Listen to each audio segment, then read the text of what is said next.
모든 환난 가운데 너를 지키는 자라. 두려워하지 말라. 내가 널 도와주리니. 놀라지 말라. 내 손 잡아주리라. 나의 안에 거라. 나의 안에 거하라. 나는 내 하나님이니. 모든 환난 가운데 너를 지키는 자라. 두려워하지 말라. 내가 널 도와주리니. 놀라지 말라. 내 손 잡아주리라. 내가 너를 지명하여 불렀나니 너는 내 것이라. 내 것이라. 너의 하나님이라. 내가 너를 보배롭고 존귀하게 여기노라. 너를 사랑하는 내 여호와라.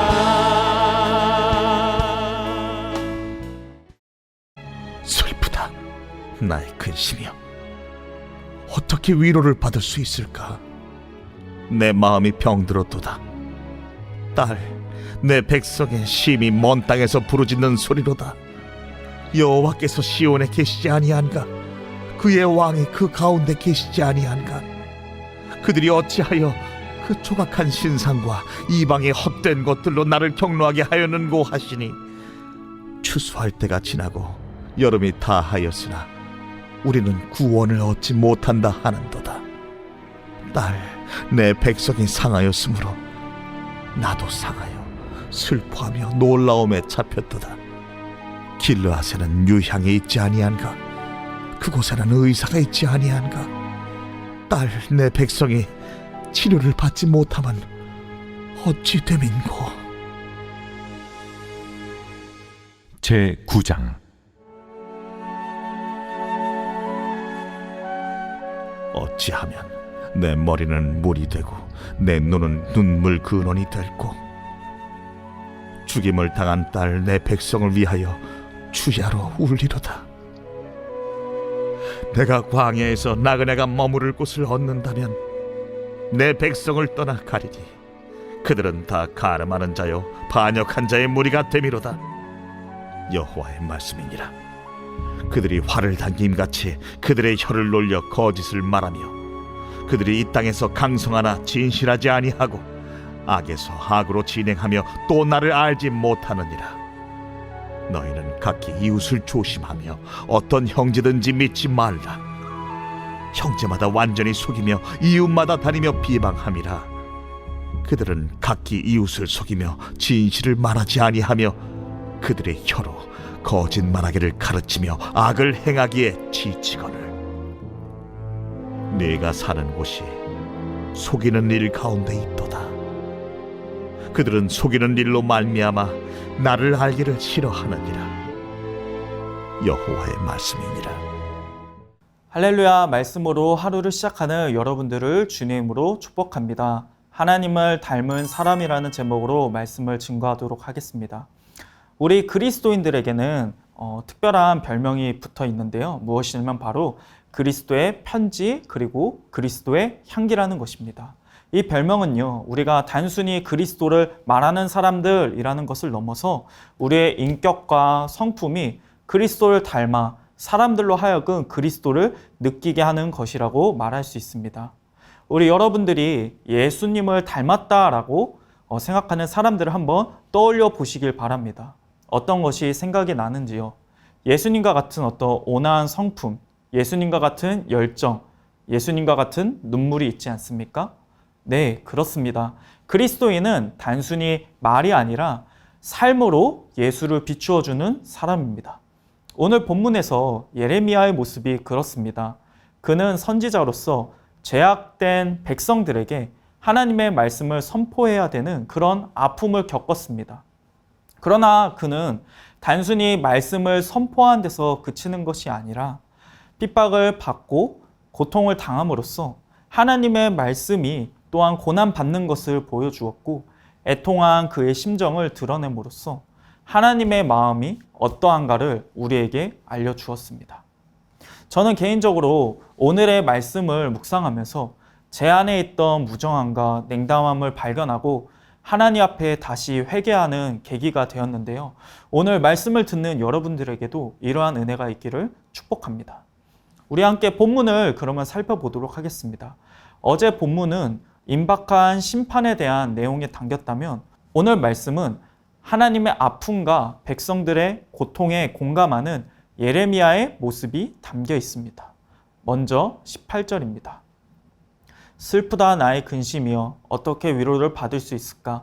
내 마음이 병들었도다. 예레미야의 근심과 고통은 지가 아무리 외쳐도 돌아오지 않고 마치 불나방같이 심판과 죽음을 향해 달려가는 이스라엘 백성으로 인한 것이었습니다. 이스라엘 백성이 그러나 아무리 제멋대로 할지라도 그들이 고집스러울지라도 예레미야에게는 남이 아니었습니다. 예레미야가 그들을 부르는 수식어를 한번 살펴보도록 하겠습니다. 19절입니다. 딸, 내 백성의 심히 먼 땅에서 부르짖는 소리로다. 예레미야는 지금 이스라엘 백성들을 향해서 딸, 내 백성이라고 말합니다. 본문을 보니 딸, 내 백성이라는 표현이 무려 3번이나 반복됩니다.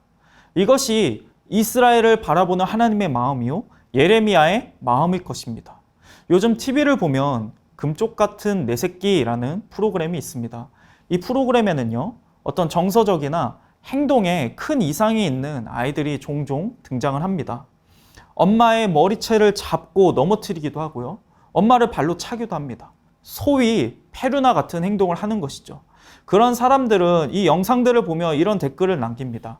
내가 답이다. 나라면 당장 호적을 파겠다. 그런데 놀라운 한 가지 특징이 있는데요.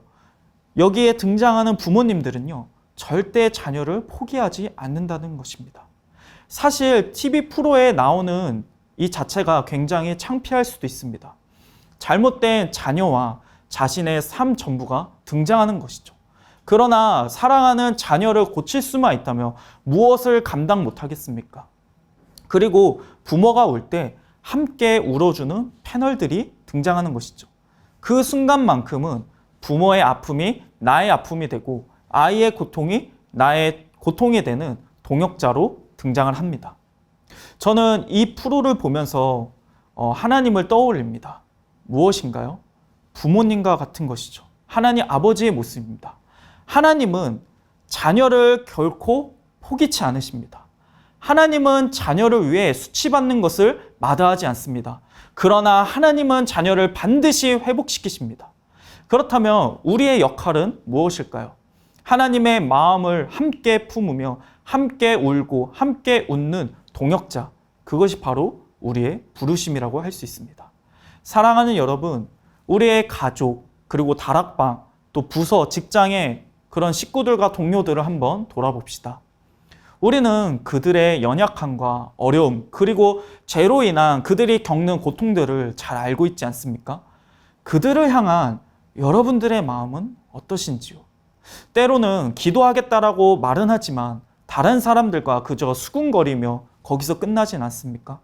오늘 말씀은 그저 죄에 분노하며 손가락질하는 우리의 모습을 돌아보게 합니다. 하나님은 그들을 보며 아파하고 계심을 우리에게 보여줍니다. 왜냐하면 그들 또한 하나님의 자녀이기 때문입니다. 하나님은 우리가 그 마음을 함께 품기를 원하십니다. 우리에게 보내주신 이웃의 연약함, 죄성, 아픔을 함께 아파하며 사랑하고 간구하기를 원하신다는 것입니다. 때로는 이런 모습들을 보면서 견디기 힘들고 도망치고 싶을 때도 있을 것입니다. 예레미야도 그랬습니다. 9장 2절입니다.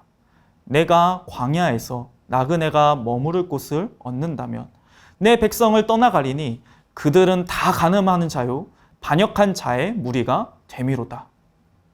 예레미야의 탄식은 그들의 죄가 무엇인지 분명하게 고발하고 있습니다. 무엇입니까? 바로 우상숭배입니다. 간음과 반역은 이렇게 말할 수 있습니다. 하나님과 다른 것을 함께 사랑하는 것, 그리고 하나님보다 자신을 높게 두는 것입니다. 3절은 이 우상숭배가 만든 세상이 어떤 것인지 구체적으로 이야기를 합니다. 3절을 읽어보도록 하겠습니다. 여호와의 말씀이니라 그들이 활을 당김같이 그들의 혀를 놀려 거짓을 말하며 그들이 이 땅에서 강성하나 진실하지 아니하고 악에서 악으로 진행하며 또 나를 알지 못하느니라. 이 말씀에서 강성하다는 히브리어로 기보르라고 합니다. 우월하다, 넘치다 라는 뜻을 갖고 있습니다.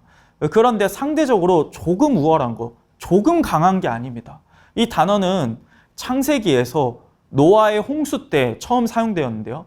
물이 땅에 넘쳤다라고 할 때 쓰였습니다. 즉 이스라엘의 죄악이 모든 산을 덮을 만큼 넘치고 컸다는 것입니다. 예레미야는 약 40년간 이스라엘을 향해서 심판의 말씀을 전했습니다. 돌이키라라고 말했습니다. 그러나 이스라엘은 어떠했습니까? 물이 바다 덮음과 같이 너무 커져갖고 변함이 없었던 것이죠. 그래서 돌아오는 이스라엘을 보면서 이렇게 탄식하기도 했습니다. 길앗에는 유황이 있지 아니한가? 그곳에는 의사가 있지 아니한가? 딸, 내 백성이 치료받지 못함은 어찌 됨인고? 예레미야는 이 이스라엘 백성들을 보며 탄식하기도 했고 도망가고 싶기도 했습니다. 우리가 이후에 예레미야 말씀을 보면은요, 말씀을 선포하는 것도 포기하고 싶다라고 토로하는 부분도 등장하기도 합니다. 사랑하는 여러분, 저는 여러분 가운데 변하지 않는 가족들, 또 직장 동료들, 이웃으로 인해서 지친 분들도 있을 거라는 생각이 듭니다. 우리 또한 예레미야처럼 하나님의 말씀을 맡은 청지기로서 영적인 리더이고 제사장으로 부름받았기 때문입니다. 그렇기 때문에 우리는 우리가 속한 공동체를 돌아보지 않을 수 없습니다. 그러나 사랑하는 여러분, 말씀과 기도로서 우리가 하나님의 마음을 헤아려 보게 될 때, 그래서 하나님의 아픔이 우리의 아픔이 될 때 하나님께서는 우리가 그저 눈물 짓는 것으로 끝내지 않으심을 믿으시길 바랍니다. 하나님께서 품으셨던 포기치 않는 그 사랑과 능력 또한 우리에게 부어주실 줄 믿습니다. 하나님께서 약속하신 그 소망들을 우리로 하여금 바라보게 하실 줄 믿습니다. 사실 성경은 소망의 약속으로 가득 차 있습니다.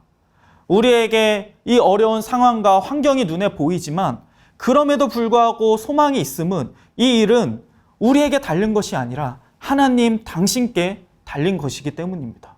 하나님께서는 훗날 예레미야에게 이렇게 약속하십니다. 여호와의 말씀이니라 그때 내가 이스라엘 모든 종족의 하나님이 되고 그들은 내 백성이 되리라. 그러나 그날 후에 내가 이스라엘 집과 맺을 언약은 이러하니 곧 내가 나의 법을 그들의 속에 두며 그들의 마음에 기록하여 나는 그들의 하나님이 되고 그들은 내 백성이 될 것이라. 여호와의 말씀이니라.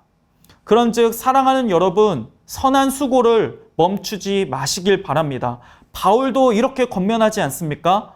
우리가 선을 행할 때 낙심하지 말지니 포기하지 아니하면 때가 이름에 거두리라. 그러므로 우리는 기회 있는 대로 모든 이에게 착한 일을 하되 더욱 믿음의 가정들에게 할지니라. 사랑하는 여러분, 눈에 보이는 이런 변하지 않는 환경과 상황 그리고 사람 때문에 많이 힘드시죠. 그러나 여러분들의 그 애통함을 통해서 누군가는 하나님을 만나게 될 줄 믿습니다. 우리의 가족 또한 이웃이 돌이키게 될 때 그들의 마음에는 여러분들의 눈물과 그 기도, 그 헌신이 마음 깊숙이 남을 것입니다. 그리고 그들 또한 또 다른 누군가에게 다른 열매를 맺게 될 것입니다. 오늘 그 소망을 품으며 포기치 않는 여러분이 되시길 축복합니다. 특별히 여름 사역이 계속 진행되고 있습니다. 우리의 자녀, 이웃을 보며 우리가 하나님의 마음으로 기도했으면 좋겠습니다. 기도하는 여러분들을 통해 가정과 이웃, 우리가 품은 선교지가 하나님을 알게 되고 변화될 줄 믿습니다. 우리 말씀을 기억하면서 함께 기도하도록 하겠습니다. 가족과 이웃을 바라보며 무정하였던 나의 모습을 회개합니다. 하나님의 아픔과 백성의 고통에 공감하는 참된 예배자가 되게 하여 주시옵소서. 변하지 않는 가족과 이웃을 보며 포기하는 것이 아니라 지금도 포기치 않고 소망의 약속을 주시는 주님을 바라보게 하여 주시옵소서. 주일학교 여름 캠프와 선교를 통해 하나님을 알고 돌아오는 역사가 있게 하여 주시옵소서. 함께 기도하도록 하겠습니다.